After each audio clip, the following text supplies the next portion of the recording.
I gotta say, I'm loving the fact that Fairy Tail has finally returned. All the good shit that Fairy Tail used to produce was missed daily by all their fans. Finally is back. I gotta say, the opening, for what it's worth, is something very, very epic compared to the old Fairy Tail themes opening. I had to skip that shit because that shit was just appalling. It was just an insult to my eyes, the type of garbage they put in the opening. But this one, on the other hand, is beautiful due to the visuals, the like basically the spoilers of what's gonna happen. I'm like, it leaves the watchers and the viewers clinging onto the chair thinking, yeah, make this happen as soon as possible. And overall, Fairy Tail always produce good shit. I don't care if you're a Fairy Tail hater, you know the facts that Fairy Tail is one of the best around today. So right off the bat, we start off with where we left off last week, and that's you and the gang over there with Arcadios and Yukino, and they're explaining what Project Eclipse is really about. So we start off by like knowing what the Grand Magic Games really is about. It's not really about who's the strongest guild, because really and truthfully, the Knights and the Kingdom don't give a shit about who's the strongest guild. They're sapping all the energy. They're basically sucking the life form out of you to like basically feed this Project Eclipse. And I was thinking, Var, you're just taking people's magics. Like, get your own magic, you fucking weak bitches, using swords and that. And I'm thinking, Var, is it that deep that you need to steal people's magic? For what's so important about Project Eclipse?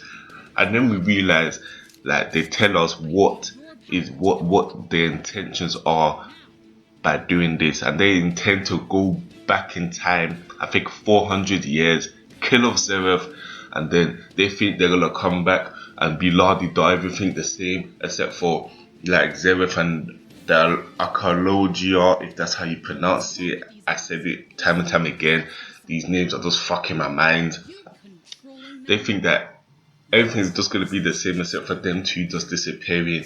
And then obviously I'm thinking, wow, it's a good idea when I first heard about it. Then that old minister guy, that old midget, comes in, arrests them, and I'm thinking, wow, what's wrong with him? Is this another fucking Donzo that doesn't only see the good of the world? But then he explains, unlike Donzo, he explains why he's doing stuff and it makes sense. Donzo's bullshit is just that, oh, I'm gonna take your eye because you don't deserve to be Uchiho, or that shit. Maybe not that stupid, but you get my drift. Donzo is a fucking retard, but fuck Donzo, this is Fairy Tail. The old guy explained himself, saying that, wow, like, going back in time and changing history will change the present, and if you give that deeper thought, he's more than right. You can't just go back in time, kill someone that has such a big impact on what the world is today. It's not like you're going to kill some random nobody that probably no one gives a shit about. But like, it's not like you're going back in time to kill Giroud, because obviously he's the shittest striker in the world. No one miss him. You're going back to kill a guy that's impacted the world so largely that killing him may change a lot of things. So Lucy gets captured, Yukino gets thrown in pen. We see a little backstory to Yukino, why this is so important to her, because people that support Zeref done killed her family and done took her sister and probably raped that bitch in the corner. We see us dropping tears. I was like, I was kind of chuckling thinking, wow, your sister got raped, bitch. So anyway, Natsu's powers get drained, because he that's the figure of Natsu. He's a typical shonen anime main character. They just jump to the fights. They don't think before they act. And this time, it came out to bite Natsu, because boy, he tries to attack and all his powers get drained. And it's so ironic because we've been waiting for Fairy Tail, always waiting to see Natsu kick ass, and the time he's about to kick ass, his powers disappear.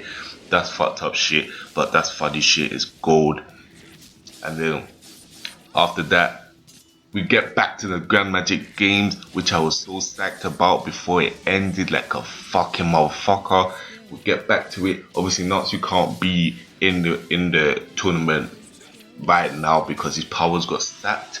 but I was thinking at least he'll be in the arena. But we find out that there's a second group heading to save Lucy. Maybe this is smart thinking, because this will, like, it won't bring attention to Fairy Tail. Even the old man was thinking, they actually showed up. Little did he know there's another group going to kick their asses. Which, by the way, I was not impressed with. That obviously Natsu's there, but he hasn't got his powers. You sent the 3 fucking Exceeds, which will do shit. Or probably be Lily, Wendy, which is probably the shittest Dragon Slayer I've seen in my life. But then at the end, I saw Mira Jane, and I was like, wow, her devil form is something you don't want to fuck with. So overall, this episode was amazing. Good progression with the plot. I must stress this enough. Fairy Tail is fucking awesome. I'll give this an 8 out of 10. It's Macho Mike. Thumbs up, and I'm out.